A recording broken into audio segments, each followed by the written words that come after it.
Big Drum presents Kīrtana Vijñān by Śrīla Bhaktisiddhānta Sarasvatī Ṭhākura. The Science in Kīrtana. This article appeared in year 2 of the Gaudiya, issue 5, page 9. The human heart is naturally eager to know what God is and how to attain Him. Authors of scripture have come and gone, having shown various paths like dhyan, dharana, nam-sankirtan. Let us see from analysis which path is most appealing to the human heart. Bhagavān is without limit. To conceive of the limitless is not possible for man and his limited power of thought. Let us see what conclusion we arrive at by contemplating the infinite with this kind of capacity.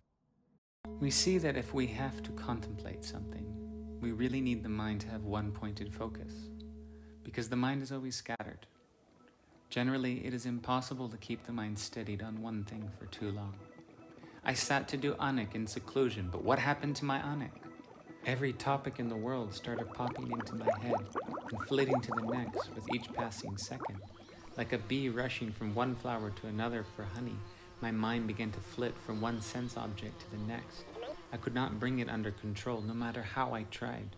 My anik just did not happen.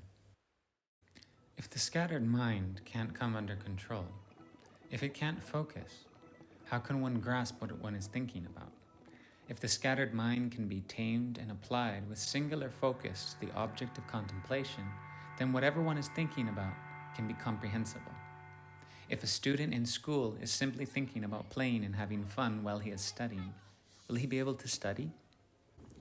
It can easily be inferred just how much focus of attention is needed to contemplate the vast subject of God. Before establishing the supremacy of resonant congregational chanting, let us first discuss the yogas of contemplation and knowledge. There is a process of contemplating God through yoga, or by bringing cohesion to the mind by checking its oscillations. Let us first see what scientific reasons there may be as to why the mind is always scattered, and how it is possible to steady the mind by the practice of yoga. After that, the readers will be entrusted with the burden of deciding whether or not it is easier to steady the mind by chanting God's holy names. As darkness augments the beauty of light, as a dark object enhances a light object, as that which is lowly or inferior kindles understanding of that which is most excellent, it is first necessary to understand what yoga and pranayama are, if one is to appreciate the superiority of loud, resonant chanting of God's holy names.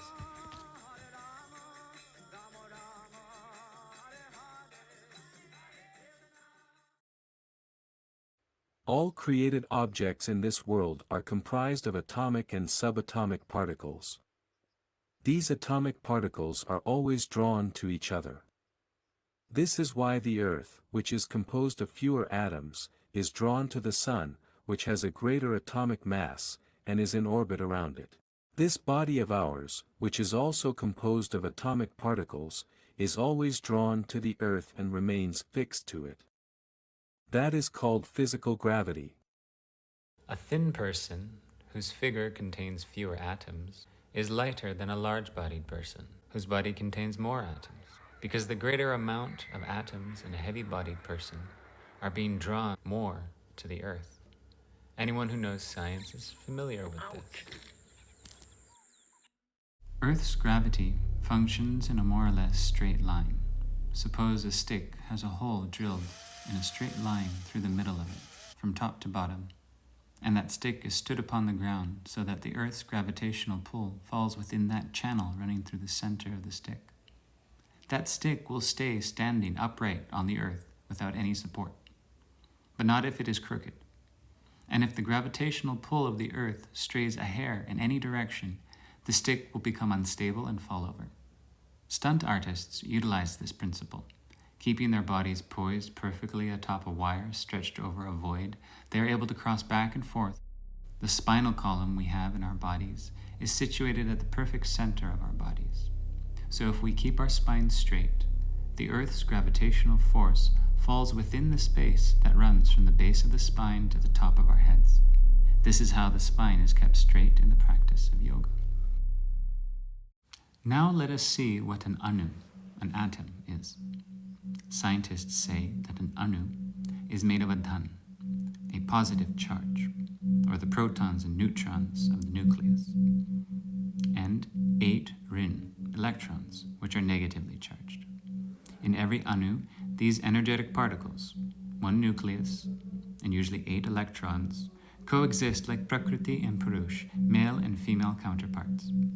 It has been observed that similar electrical charges push each other apart, while opposite charges attract each other. Because of the attraction between opposite charges, they combine to form a particle or atom that has some attractive power of its own. This is where the Earth's gravitational force comes from. But when similarly charged electrons are separated from the atom, they each develop more potential energy compared to the gravitational energy of a single atom. Suppose you took a piece of stone and started smashing it against another piece of stone. From the striking of these stones, sparks began to emanate and mingle. As you carried on like this, all the stone became disintegrated. What have you understood? You have understood that these sparks of fire are different from each of the atoms in the stones that have been agitated by friction, and that the electrons therein have been separated from a dormant state, from the iron atoms, and again brought together in a shunya, an open space, and then they have disappeared again, still in atomic form.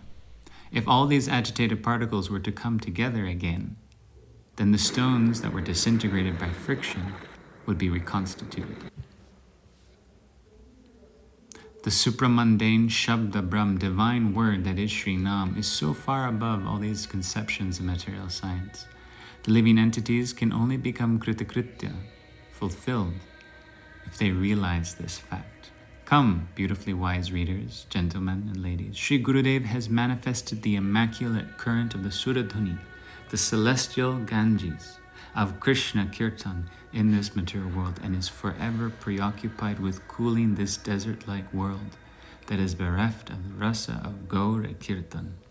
He conducts the service of Adhokshaja, the Lord who is beyond all sense perception, and is the main fountainhead that allows fortunate souls to drink the rasa of service to Adhokshaja. Offering our obeisance again and again at his lotus feet, we too will make our births and lives successful by singing Kīrtana as prescribed by Sri Gaura Sundar.